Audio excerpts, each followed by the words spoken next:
Chapter 10. Travels Without the Sun. "Who's there?" shouted the three travelers. "I am the warden of the marches of Underland, and with me stand 100 Earthmen in arms," came the reply. "Tell me quickly who you are, and what is your errand in the deep realm?" "We fell down by accident," said Puddleglum, truthfully enough. "Many fall down, and few return to the sunlit lands," said the voice. "Make ready now to come with me to the Queen of the Deep Realm." "What does she want with us?" asked Scrub cautiously. "I do not know," said the voice. "Her will is not to be questioned, but obeyed." While he said these words, there was a noise like a soft explosion, and immediately a cold light, gray with a little blue in it, flooded the cavern. All hope that the speaker had been idly boasting when he spoke of his 100 armed followers died at once. Jill found herself blinking and staring at a dense crowd. They were of all sizes, from little gnomes barely a foot high to stately figures taller than men. All carried three-pronged spears in their hands, and all were dreadfully pale, and all stood as still as statues. Apart from that, they were very different. Some had tails and others not. Some wore great beards and others had very round, smooth faces, big as pumpkins. There were long pointed noses and long soft noses like small trunks and great blobby noses. Several had single horns in the middle of their foreheads. But in one respect they were all alike. Every face in the whole 100 was as sad as a face could be. They were so sad that after the first glance Jill almost forgot to be afraid of them. She felt she would like to cheer them up. "Well," said Puddleglum, rubbing his hands, "this is just what I needed. If these chaps don't teach me to take a serious view of life, I don't know what will. Look at that fellow with the walrus mustache, or that one with the—" "Get up," said the leader of the Earthmen. There was nothing else to be done. The three travelers scrambled to their feet and joined hands. One wanted the touch of a friend's hand at a moment like that. And the Earthmen came all around them, padding on large, soft feet, on which some had 10 toes, some 12, and others none. "March," said the warden, and march they did. The cold light came from a large ball on top of a long pole, and the tallest of the gnomes carried this at the head of the procession. By its cheerless rays they could see that they were in a natural cavern. The walls and roof were knobbed, twisted, and gashed into 1,000 fantastic shapes, and the stony floor sloped downward as they proceeded. It was worse for Jill than the others, because she hated dark underground places, and when, as they went on, the cave got lower and narrower, and when, at last, the light-bearer stood aside, and the gnomes, one by one, stooped down, all except the very smallest ones, and stepped into a little dark crack and disappeared, she felt she could bear it no longer. "I can't go in there! I can't! I won't!" she panted. The Earthmen said nothing, but they all lowered their spears and pointed them at her. "Steady pull," said Puddleglum. "Those big fellows wouldn't be crawling in there if it didn't get wider later on. And there's one thing about this underground work, we shan't get any rain." Oh, you don't understand. I can't," wailed Jill. "Think how I felt on that cliff pole," said Scrub. "You go first, Puddleglum, and I'll come after her." "That's right," said the Marshwiggle, getting down on his hands and knees. "You keep a grip on my heels, Pole, and Scrub will hold on to yours. Then we'll all be comfortable." "Comfortable," said Jill. But she got down and they crawled in on their elbows. It was a nasty place. You had to go flat on your face for what seemed like half an hour, though it may really have been only 5 minutes. It was hot. Jill felt she was being smothered, but at last a dim light showed ahead. The tunnel grew wider and higher, and they came out, hot, dirty, and shaken, into a cave so large that it scarcely seemed a cave at all. It was full of a dim, drowsy radiance, so that here they had no need of the Earthman's strange lantern. The floor was soft with some kind of moss, and out of this grew many strange shapes, branched and tall like trees, but flabby like mushrooms. They stood too far apart to make a forest. It was more like a park. The light, a greenish gray, seemed to come both from them and from the moss, and it was not strong enough to reach the roof of the cave, which must have been a long way overhead. Across the mild, soft, sleepy place they were now made to march. It was very sad, but with a quiet sort of sadness, like soft music. Here they passed dozens of strange animals lying on the turf, either dead or asleep. Jill could not tell which. These were mostly of a dragonish or bat-like sort. Puddleglum did not know what any of them were. "Do they grow here?" Scrub asked the warden. He seemed very surprised at being spoken to, but replied, "No. They are all beasts that have found their way down by chasms and caves, out of Overland into the deep realm.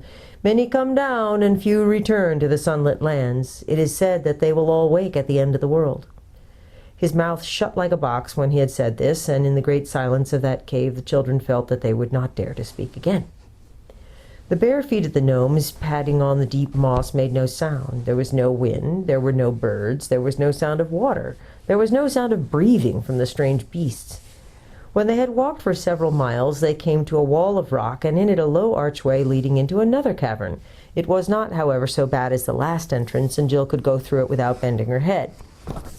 It brought them into a smaller cave, long and narrow, about the shape and size of a cathedral, and here, filling almost the whole length of it, lay an enormous man fast asleep. He was far bigger than any of the giants, and his face was not like a giant's, but noble and beautiful. His breast rose and fell gently under the snowy beard which covered him to the waist. A pure silver light, no one saw where it came from, rested upon him. "Who's that?" asked Puddleglum, and it was so long since anyone had spoken that Jill wondered how he had the nerve.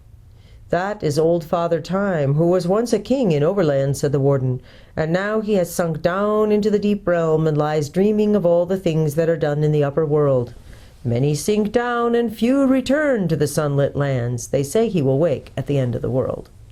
And out of that cave they passed into another, and then into another, and so on, till Jill lost count. But always they were going downhill, and each cave was lower than the last, till the very thought of the weight and depth of the earth above you was suffocating. At last they came to a place where the warden commanded his cheerless lantern to be lit again. Then they passed into a cave so wide and dark that they could see nothing of it except that right in front of them a strip of pale sand ran down into still water. And there, beside a little jetty, lay a ship without mast or sail, but with many oars. They were made to go on board her and led forward to the bows, where there was a clear space in front of the rowers' benches and a seat running around inside the bulwarks. "One thing I'd like to know," said Puddleglum, "is whether anyone from our world, from up atop, I mean, has ever done this trip before?" "Many have taken ship at the pale beaches," replied the warden, and— "Yes, I know," interrupted Puddleglum, "and few return to the sunlit lands. You needn't say it again. You are a chap of one idea, aren't you?" The children huddled close together on each side of Puddleglum. They had thought him a wet blanket while they were still above ground, but down here he seemed the only comforting thing they had. Then the pale lantern was hung up amidships, the earthmen sat to the oars, and the ship began to move. The lantern cast its light only a very short way. Looking ahead, they could see nothing but smooth, dark water fading into absolute blackness. "Oh, whatever will become of us?" said Jill despairingly. "Now, don't you let your spirits down, Pole," said the Marsh Wiggle. "There's one thing you've got to remember. We're back on the right lines. We were to go under the ruined city, and we are under it. We're following the instructions again." Presently they were given food. Flat, flabby cakes of some sort which had hardly any taste, and after that they gradually fell asleep. But when they woke, everything was just the same. The gnomes still rowing, the ship still gliding on, still dead blackness ahead. How often they woke and slept and ate and slept again, none of them could ever remember. And the worst thing about it was that you began to feel as if you had always lived on that ship, in that darkness, and to wonder whether sun and blue skies and wind and birds had not been only a dream. They had almost given up hoping or being afraid about anything when at last they saw lights ahead, dreary lights like that of their own lantern. Then, quite suddenly, one of these lights came close, and they saw that they were passing another ship. After that they met several ships. Then, staring till their eyes hurt, they saw that some of the lights ahead were shining on what looked like wharfs, walls, towers, and moving crowds. But still there was hardly any noise. "By Jove," said Scrub, "a city!" And soon they all saw that he was right. But it was a queer city. The lights were so few and far apart that they would hardly have done for scattered cottages in our world. But the little bits of the place which you could see by the lights were like glimpses of a great seaport.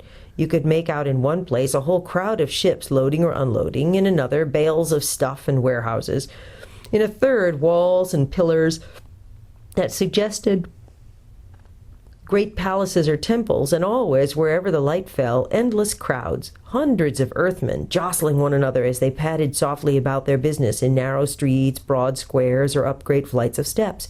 Their continued movement made a sort of soft, murmuring noise as the ship drew nearer and nearer, but there was not a song or a shout or a bell or the rattle of a wheel anywhere. The city was as quiet and nearly as dark as the inside of an ant-hill. At last their ship was brought alongside a quay and made fast. The 3 travelers were taken ashore and marched up into the city. Crowds of earthmen, no two alike, rubbed shoulders with them in the crowded streets, and the sad light fell on many sad and grotesque faces. But no one showed any interest in the strangers. Every gnome seemed to be as busy as it was sad, though Jill never found what they were so busy about. But the endless moving, shoving, hurrying, and the soft pad, pad, pad went on. At last they came to what appeared to be a great castle, though few of the windows in it were lighted. Here they were taken in and made to cross a courtyard and to climb many staircases. This brought them in the end to a great murkily lit hall. But in one corner of it, oh joy, there was an archway filled with a quite different sort of light, the honest yellowish warm light of such a lamp as humans use. What showed by this light inside the archway was the foot of a staircase which wound upward between walls of stone. The light seemed to come from the top. 2 earthmen stood, one on each side of the arch like sentries or footmen. The warden went up to these 2 and said, as if it were a password, "Many sink down to the underworld." "And few return to the sunlit lands," they answered, as if it were the countersign. Then all 3 put their heads together and talked. At last one of the 2 gnomes in waiting said, "I tell you, the Queen's Grace is gone from hence on her great affair. We had best keep these top-dwellers in strait prison till her homecoming. Few return to the sunlit lands." At that moment the conversation was interrupted by what seemed to Jill the most delightful noise in the world. It came from above, from the top of the staircase, and it was a clear, ringing, perfectly human voice, the voice of a young man. "What coil are you keeping down there, Mulluguthrum?" it shouted. "What coil are you keeping down there, Mulluguthrum?" it shouted. "Overworlders! Ha! Bring them up to me, and that presently." "Please it your highness to remember," began Mulluguthrum, but the voice cut him short. "It pleases my highness principally to be obeyed, old mutterer. Bring them up," it called.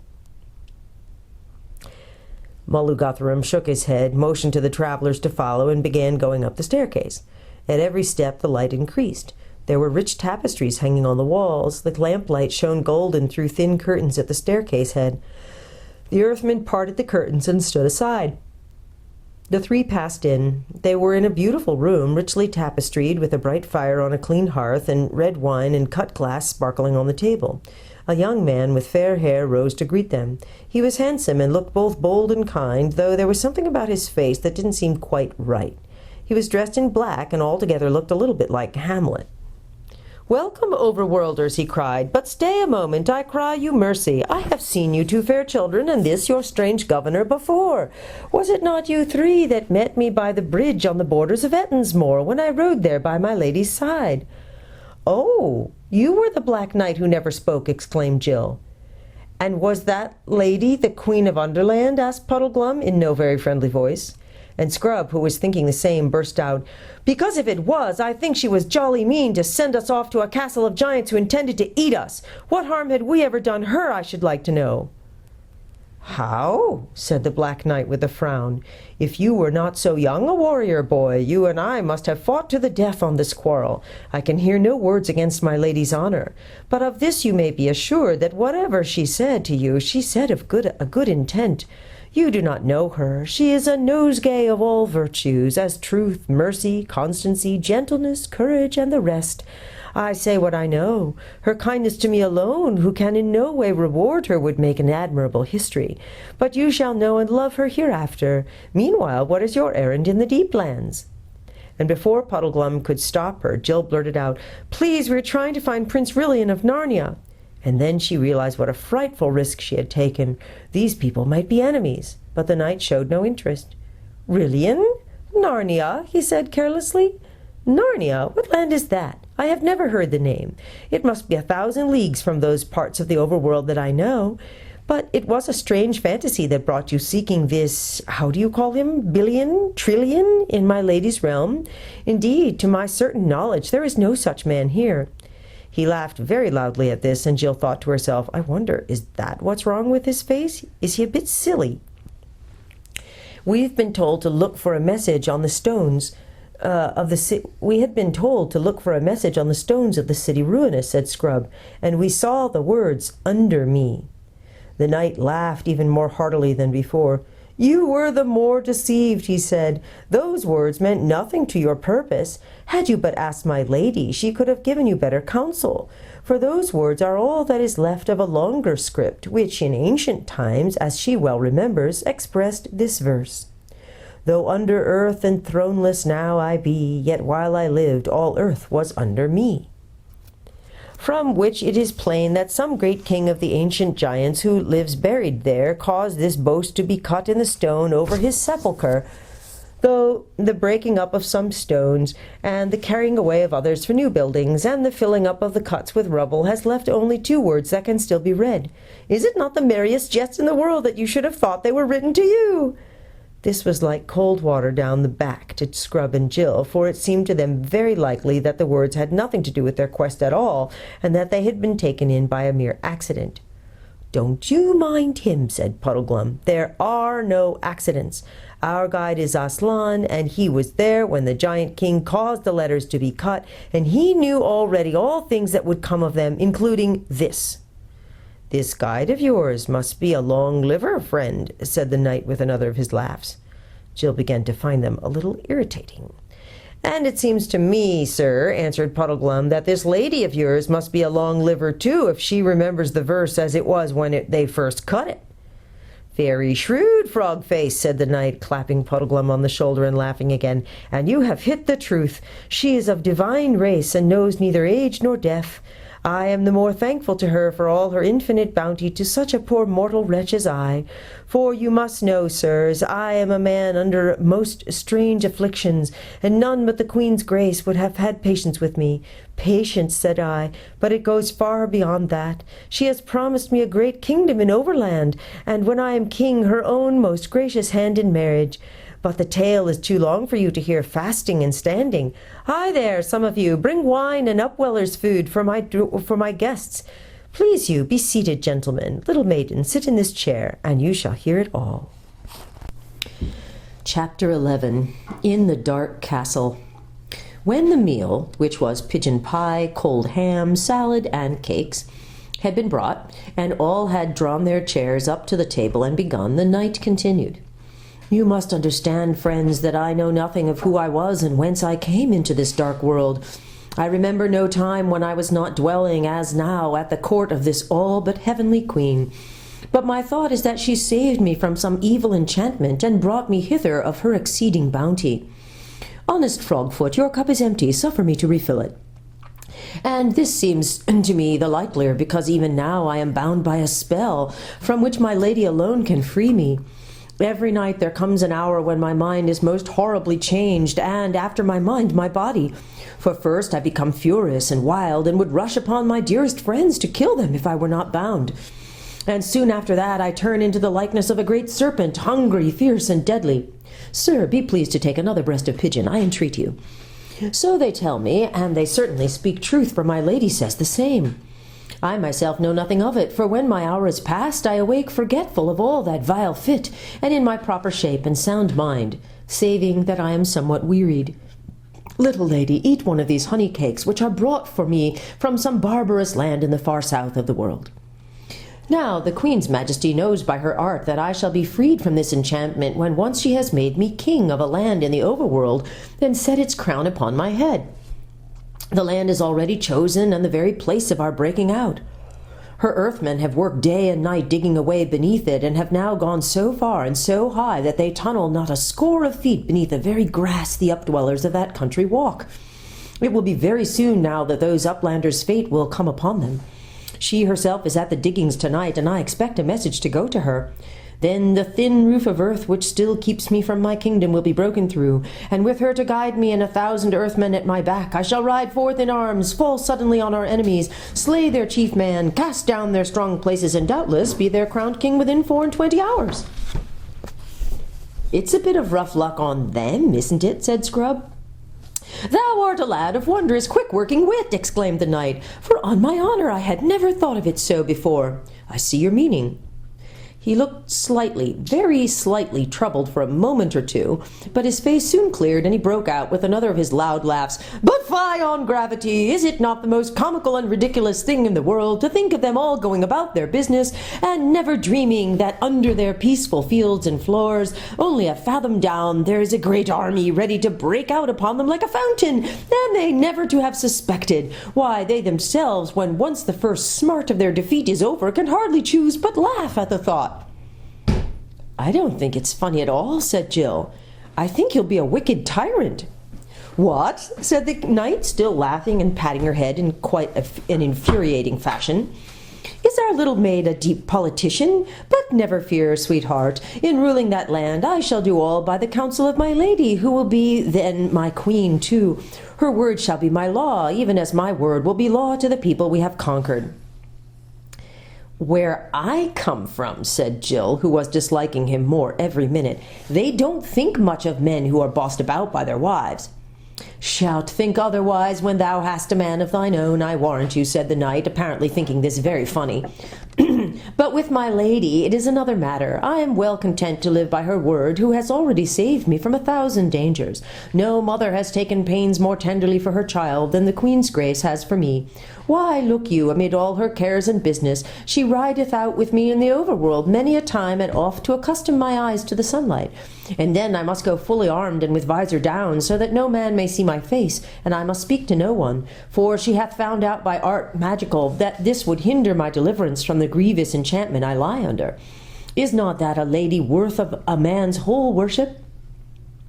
"Sounds a very nice lady indeed," said Puddleglum in a voice which meant exactly the opposite. They were thoroughly tired of the night's talk before they had finished supper. Puddleglum was thinking, "I wonder what game that witch is really playing with this young fool." Scrub was thinking, "He's a great baby, really, tied to that woman's apron strings. He's a sap." And Jill was thinking, "He's the silliest, most conceited, selfish pig I've met for a long time." But when the meal was over, the knight's mood had changed. There was no more laughter about him. "Friends," he said, my hour is now very near. I'm ashamed that you should see me, yet I dread being left alone. They will come in presently and bind me hand and foot to yonder chair. Alas, so it must be, for in my fury they tell me I would destroy all that I could reach." "I say," said Scrub, "I'm awfully sorry about your enchantment, of course, but what will those fellows do to us when they come in to bind you? They talked of putting us in prison, and we don't like all those dark places very much. We'd much rather stay here till you're better, if we may." "It is well thought of," said the knight. "By custom, none but the Queen herself remains with me in my evil hour. Such is her tender care for my honor that she would not willingly suffer any ears but her own to hear the words I utter in that frenzy. But I could not easily persuade my attendant gnomes that you should be left with me, and I think I hear their soft feet even now upon the stairs. Go through yonder door, it leads into my other apartments, and there either await my coming when they have unbound me, or, if you will, return and sit with me in my ravings." They followed his directions and passed out of the room by a door which they had not yet seen opened. It brought them, they were pleased to see, not into darkness, but into a lighted corridor. They tried various doors and found, what they very badly needed, water for washing and even a looking-glass. "He never offered us a wash before supper," said Jill, drying her face. "Selfish, self-centered pig." "Are we going back to watch the enchantment, or shall we stay here?" said Scrub. "Stay here, I vote," said Jill. "I'd much rather not see it." But she felt a little inquisitive all the same. "No, go back," said Puddleglum. "We may pick up some information, and we need all we can get. I'm sure that Queen is a witch and an enemy, and those earthmen would knock us on the head as soon as look at us. There's a stronger smell of danger and lies and magic and treason about this land than I've ever smelled before. We need to keep our eyes and ears open." They went back down the corridor and gently pushed the door open. "It's all right," said Scrub, meaning that there were no earthmen about. Then they all came back into the room where they had supped. The main door was now shut, concealing the curtain between which they had first entered. The knight was seated in a curious silver chair, to which he was bound by his ankles, his knees, his elbows, his wrists, and his waist. There was sweat on his forehead, and his face was filled with anguish. "Come in, friends," he said, glancing quickly up. "The fit is not yet upon me. Make no noise, for I told that prying chamberlain that you were in bed. Now, I can feel it coming. Quick, listen while I am master of myself. When the fit is upon me, it well may be that I shall beg and implore you with entreaties and threatenings to loosen my bonds. They say I do. I shall call upon you by all that is most dear and most dreadful. But do not listen to me. Harden your hearts and stop your ears. For while I am bound, you are safe. But if once I were up and out of this chair, then first would come my fury, and after that—" He shuddered the change into a loathsome serpent. "There's no fear of our loosing you," said Puddleglum. "We've no wish to meet wild men or serpents either." "I should think not," said Scrub and Jill together. "All the same," added Puddleglum in a whisper, "don't let's be too sure. Let's be on our guard. We've muffed everything else, you know. He'll be cunning, I shouldn't wonder, once he gets started. Can we trust one another? Do we all promise that whatever he says we don't touch those cords? Whatever he says, mind you." "Rather," said Scrub. "There's nothing in the world he can say or do that'll make me change my mind," said Jill. "Hush, something's happening," said Puddleglum. The knight was moaning. His face was as pale as putty, and he writhed in his bonds. And whether she was so sorry for him or for some other reason, Jill thought that he looked a nicer sort of man than he had looked before. "Ah," he groaned, "enchantments, enchantments! The heavy, tangled, cold, clammy web of evil magic, buried alive, dragged down under the earth, down into this sooty blackness. How many years is it? Have I lived 10 years or 1,000 years in the pit? Maggot men all around me. Oh, have mercy. Let me out. Let me go back. Let me feel the wind and see the sky. There used to be a little pool. When you looked down into it, you could see all the trees growing upside down in the water, all green, and below them, very deep, the blue sky." He had been speaking in a low voice. Now he looked up, fixed his eyes upon them, and said loud and clear, "Quick! I'm sane now. Every night I'm sane. If only I could get out of this enchanted chair, it would last. I should be a man again. But every night they bind me, and so every night my chance is gone. But you are not my enemies. I am not your prisoner. Quick! Cut these cords!" "Stand fast. Steady," said Puddleglum to the two children. "I beseech you to hear me," said the knight, forcing himself to speak calmly. "Have they told you that if I am released from this chair, I shall kill you and become a serpent? I see by your faces that they have. It is a lie. It is at this hour that I am in my right mind. It is all the rest of the day that I am enchanted. You are not earthmen nor witches. Why should you be on their side? Of your courtesy, cut my bonds." "Steady, steady, steady," said the three travelers to one another. "Oh, you have hearts of stone," said the knight. "Believe me, you look upon a wretch who has suffered almost more than any mortal can bear. What wrong have I ever done you that you should side with my enemies to keep me in such miseries? And the minutes are slipping past. Now you can save me. When this hour is past, I shall be witless again, the toy and lapdog, nay, more likely the pawn and tool of the most devilish sorceress that ever planned the woe of men.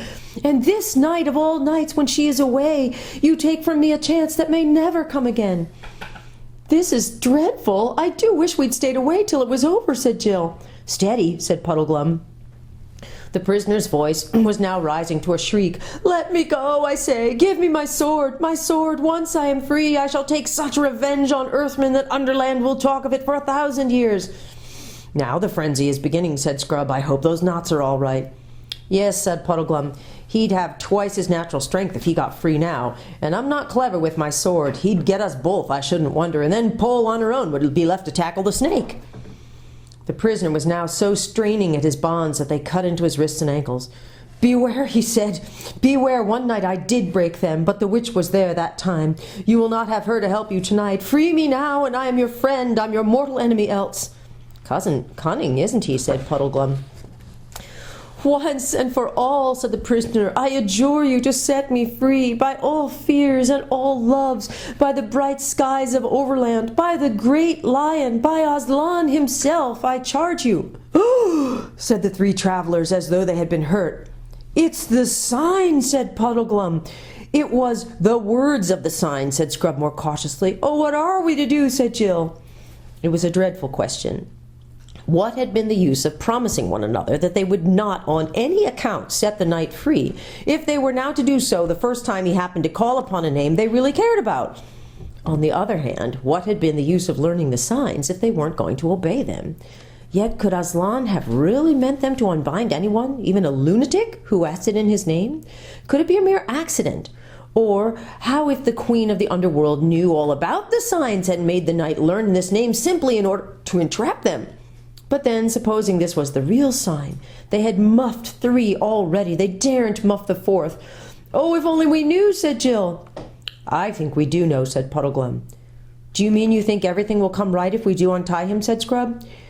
"I don't know about that," said Puddleglum. "You see, Aslan didn't tell Poll what would happen. He only told her what to do. That fellow will be the death of us once he's up, I shouldn't wonder, but that doesn't let us off following the sign." They all stood looking at one another with bright eyes. It was a sickening moment. "All right," said Jill suddenly. "Let's get it over with. Goodbye, everyone." They all shook hands. The knight was screaming by now. There was foam on his cheeks. "Come on, Scrub," said Puddleglum. He and Scrub drew their swords and went over to the captive. "In the name of Aslan," they said, and began methodically cutting the cords. The instant the prisoner was free, he crossed the room in a single bound, seized his own sword, which had been taken from him, and laid on the table, and drew it. "You first," he cried, and fell upon the silver chair. That must have been a good sword. The silver gave way before its edge like string, and in a moment a few twisted fragments shining on the floor were all that was left. But as the chair broke, there came from it a bright flash, a sound like small thunder, and, for one moment, a loathsome smell. "Lie there, vile engine of sorcery," he said, "lest your mistress should ever use you for another victim." Then he turned and surveyed his rescuers, and the something wrong, whatever it was, had vanished from his face. "What?" he cried, turning to Puddleglum. "Do I see before me a marshwiggle? A real, live, honest Narnian marshwiggle?" "Oh, so you have heard of Narnia after all," said Jill. "Had I forgotten it when I was under the spell?" asked the knight. "Well, that and all other bedevilments are now over. You may well believe that I know Narnia, for I am Rilian, Prince of Narnia, and Caspian the Great King is my father." "Your Royal Highness," said Puddleglum, sinking on one knee, and the children did the same, "we have come hither for no other end than to seek you." "And who are you, my other deliverers?" said the prince to Scrub and Jill. "We were sent by Aslan himself from beyond the world's end to seek your highness," said Scrub. "I'm Eustace, who sailed with him to the island of Ramandu." "I owe all 3 of you a greater debt than I can ever pay," said Prince Rilian. "But my father, is he yet alive?" "He sailed east again before we left Narnia, my lord," said Puddleglum. "But your highness must consider that the king is very old. It is 10 to 1 his majesty must die on the voyage." "He's old, you say? How long, then, have I been in the power of the witch?" "It is more than 10 years since your highness was lost in the woods at the north side of Narnia." "10 years!" said the prince, drawing his hand across his face as if to rub away the past. "Yes, I believe you. For now that I am myself, I can remember that enchanted life, though while I was enchanted I could not remember my true self. And now, fair friends, but wait, I hear their feet. Does it not sicken a man, that padding woolly tread? Faugh! On the stairs. Lock the door, boy, or stay, I have a better thought than that. I will fool these earthmen if Aslan gives me the wit. Take your cue from me." He walked resolutely to the door and flung it wide open. Chapter 12. The Queen of Underland. 2 earthmen entered, but instead of advancing into the room, they placed themselves one on each side of the door and bowed deeply. They were followed immediately by the last person whom anyone had expected or wished to see, the Lady of the Green Kirtle, the Queen of Underland. She stood dead still in the doorway, and they could see her eyes moving as she took in the whole situation. The 3 strangers, the silver chair destroyed, and the prince free with his sword in his hand. She turned very white, but Jill thought it was the sort of whiteness that comes over some people's faces, not when they are frightened, but when they are angry. For a moment the witch fixed her eyes on the prince, and there was murder in them. Then she seemed to change her mind. "Leave us," she said to the 2 earthmen, "and let none disturb us till I call, on pain of death." The gnomes padded away obediently, and the witch queen shut and locked the door. "How now, my lord prince," she said, "has your nightly fit not yet come upon you, or is it over so soon? Why stand you here unbound? Who are these aliens, and is it they who have destroyed the chair which was your only safety?" Prince Rilian shivered as she spoke to him. And no wonder. It is not easy to throw off in half an hour an enchantment which has made one a slave for 10 years. Then, speaking with great effort, he said, "Madam, there will be no more need of that chair, and you who have told me 100 times how deeply you pitied me for the sorceries by which I was bound, will doubtless hear with joy that they are now ended forever. There was, it seems, some small error in your ladyship's way of treating them. These, my true friends, have delivered me. I am now in my right mind, and there are two things I will say to you. First, as for your ladyship's design of putting me at the head of an army of earthmen, so that I may break out into the overworld, and there, by main force, make myself king over some nation that never did me wrong, murdering their natural lords and holding their throne as a bloody and foreign tyrant. Now that I know myself, I do utterly abhor and renounce it as plain villainy. And second, I am the king's son of Narnia, Rilliam, the only child of Caspian, 10th of that name, whom some call Caspian the seafarer. Therefore, madam, it is my purpose, as it is also my duty, to depart suddenly from your highness's court into my own country. Please it you to grant me and my friends safe conduct and a guide through your dark realm. Now the witch said nothing at all, but moved gently across the room, always keeping her face and eyes very steadily toward the prince. When she had come to a little ark set in the wall not far from the fireplace, she opened it, and took out first a handful of a green powder. This she threw on the fire. It did not blaze much, but a very sweet and drowsy smell came from it. And all through the conversation which followed, that smell grew stronger and filled the room, and made it harder to think. Secondly, she took out a musical instrument, rather like a mandolin. She began to play it with her fingers, a steady, monotonous thrumming that you didn't notice after a few minutes. But the less you noticed it, the more it got into your brain and your blood. This also made it hard to think. After she had thrummed for a time, and the sweet smell was now strong, she began speaking in a sweet, quiet voice. "Narnia," she said. "Narnia?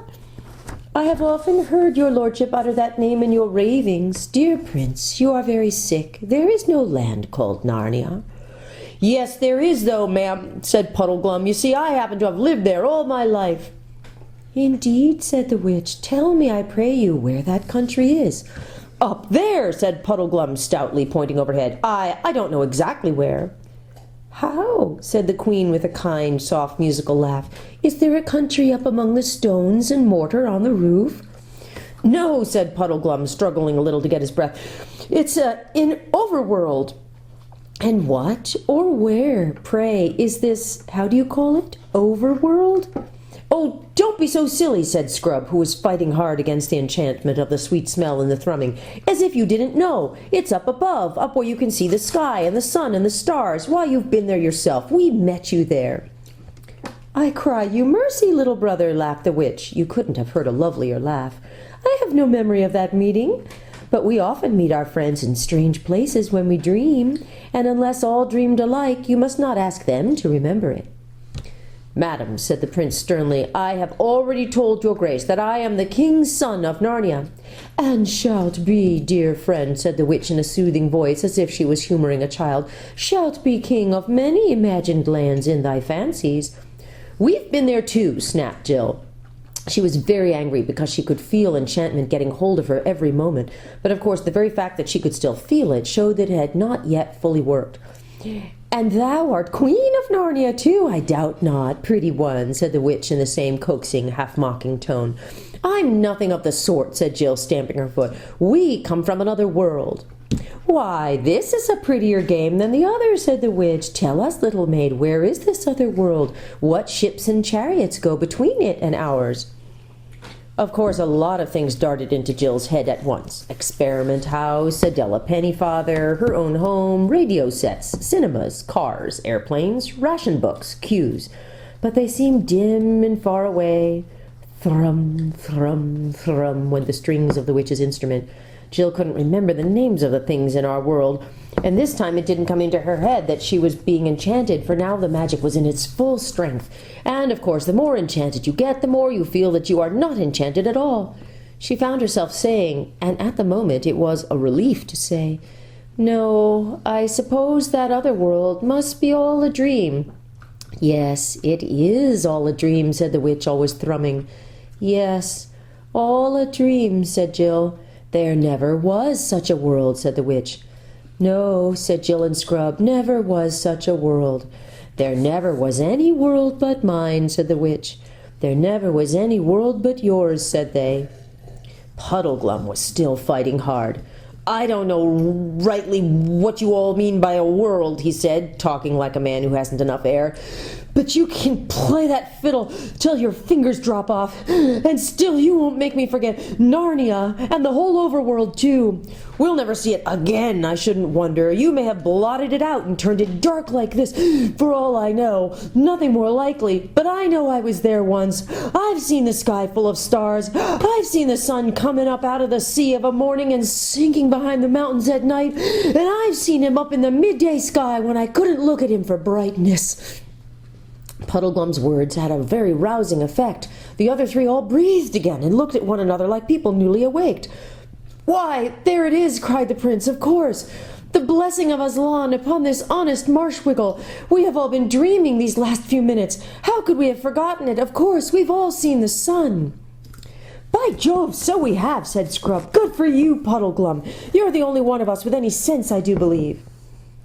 Then came the witch's voice, cooing softly like the voice of a wood-pigeon from the high elms in an old garden at 3 o'clock in the middle of a sleepy summer afternoon, and it said, "What is this sun that you all speak of? Do you mean anything by the word?"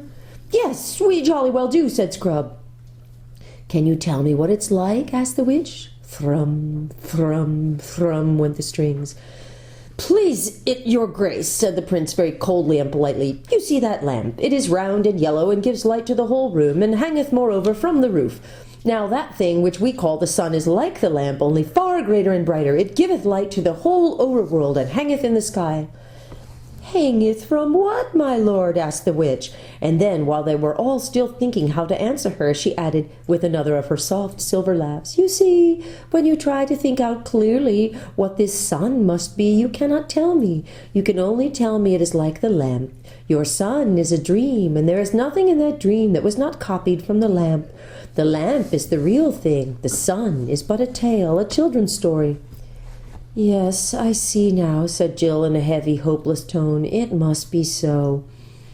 And while she said this, it seemed to her to be a very good response. Slowly and gravely the witch repeated, "There is no sun." And they all said nothing. She repeated in a softer and deeper voice, "There is no sun." After a pause and after a struggle in their minds, all four of them said together, "You're right, there is no sun." It was such a relief to give in and say it. "There never was a sun," said the witch. "No, there never was a sun," said the prince and the Marshwiggle and the children. For the last few minutes Jill had been feeling that there was something she must remember at all costs, and now she did. But it was dreadfully hard to say it. She felt as if huge weights were laid on her lips. At last, with an effort that seemed to take all the good out of her, she said, "There's Aslan." "Aslan," said the witch, quickening ever so slightly the pace of her thrumming. "What a pretty name! What does it mean?" "He's the great lion who called us out of our own world," said Scrub, "and sent us into this to find Prince Rilian." "What is a lion?" asked the witch. "Oh, hang it all," said Scrub. "Don't you know? How can we describe it to her? Have you ever seen a cat?" "Surely," said the queen. "I love cats." "Well, a lion is a little bit, only a little bit, mind you, like a huge cat, with a mane. At least, it's not like a horse's mane, you know. It's more like a judge's wig, and it's yellow and terrifically strong." The witch shook her head. "I see," she said, "that we should do no better with your lion, as you call it, than we did with your sun. You have seen lamps, and so you imagined a bigger and better lamp and called it the sun. You've seen cats, and now you want a bigger and better cat, and it's to be called a lion. Well, 'tis a pretty make-believe, though, to say the truth, it would suit you all better if you were younger. And look how you can put nothing into your make-believe without copying it from the real world, this world of mine, which is the only world. But even you children are too old for such play. As for you, my lord prince, that art a man full grown, fie upon you! Are you not ashamed of such toys? Come, all of you, put away these childish tricks. I have work for you all in the real world. There is no Narnia, no overworld, no sky, no sun, no Aslan. And now to bed all, and let us begin a wiser life tomorrow. But first to bed, to sleep, deep sleep, soft pillows, sleep without foolish dreams. The prince and the two children were standing with their heads hung down, their cheeks flushed, their eyes half closed, the strength all gone from them, the enchantment almost complete. But Puddleglum, desperately gathering all his strength, walked over to the fire. Then he did a very brave thing. He knew it wouldn't hurt him quite as much as it would hurt a human, for his feet, which were bare, were webbed and hard and cold-blooded like a duck's. But he knew it would hurt him badly enough, and so it did. With his bare foot he stamped on the fire, grinding a large part of it into ashes on the flat hearth. And three things happened at once. First, the sweet, heavy smell grew very much less, for though the whole fire had not been put out, a good bit of it had, and what remained smelled very largely of burnt marsh-wiggle, which is not at all an enchanting smell. This instantly made everyone's brain far clearer. The prince and the children held their heads up again and opened their eyes. Secondly, the witch, in a loud, terrible voice, utterly different from all the sweet tones she had been using up till now, called out, "What are you doing? Dare to touch my fire again, mud filth, and I'll turn the blood to fire inside your veins." Thirdly, the pain itself made Puddleglum's head for a moment perfectly clear, and he knew exactly what he really thought. There is nothing like a good shock of pain for dissolving certain kinds of magic.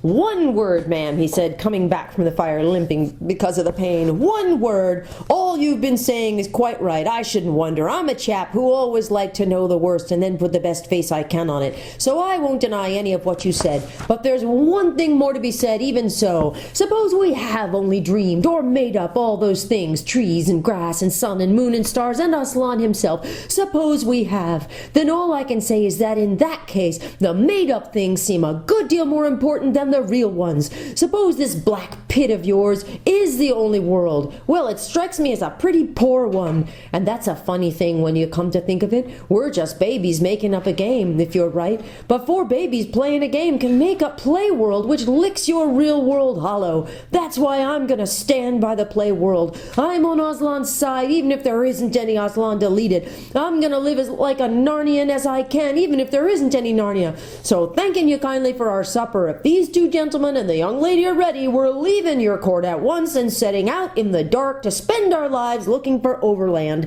Not that our lives will be very long, I should think, but that's a small loss if the world's as dull a place as you say."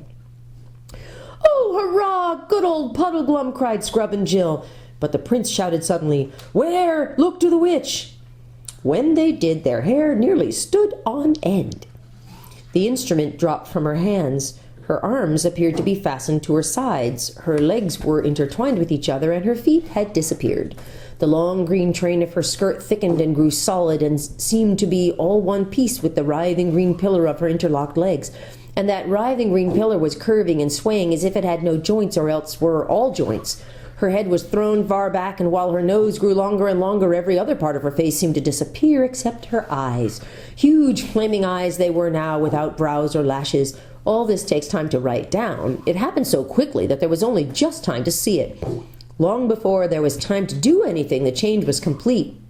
And the great serpent, which the witch had become, green as poison, thick as Jill's waist, had flung 2 or 3 coils of its loathsome body round the prince's legs. Quick as lightning, another green loop darted round, intending to pinion his sword arm to his side. But the prince was just in time. He raised his arms and got them clear. The living knot closed only round his chest, ready to crack his ribs like firewood when it drew tight. The prince caught the creature's neck in his left hand, trying to squeeze it till it choked. This held its face, if you could call it a face, about 5 inches from his own. The forked tongue flickered horribly in and out, but could not reach him. With his right hand he drew back his sword for the strongest blow he could give. Meanwhile, Scrub and Puddleglum had drawn their weapons and rushed to his aid. All 3 blows fell at once. Scrub's, which did not even pierce the scales and did no good, on the body of the snake below the prince's hand, but the prince's own blow and Puddleglum's both on its neck. Even that did not quite kill it, though it began to loosen its hold on Rillian's legs and chest. With repeated blows they hacked off its head. The horrible thing went on coiling and moving like a bit of wire long after it had died, and the floor, as you may imagine, was a nasty mess. The prince, when he had breath, said, "Gentlemen, I thank you." Then the 3 conquerors stood staring at one another and panting without another word for a long time. Jill had very wisely sat down and was keeping quiet. She was saying to herself, "I do hope I don't faint, or blub, or do anything idiotic." "My royal mother is avenged," said Rilian presently. "This is undoubtedly the same worm that I pursued in vain by the fountain in the forest of Narnia so many years ago. All these years I have been the slave of my mother's slayer. Yet I am glad, gentlemen, that the foul witch took to her serpent form at the last. It would not have suited well either my heart or with my honour to have slain a woman. But look to the lady," he meant Jill. "I'm all right, thanks," said he. "Damsel," said the prince, bowing to her, "you are of a high courage, and therefore I doubt not you come of a noble blood in your own world. But come, friends, here is some wine left. Let us refresh ourselves and each pledge his fellows. After that, to our plans." "A jolly good idea, sir," said Scrub. The story concludes with chapters 13 through 16 in the next recording.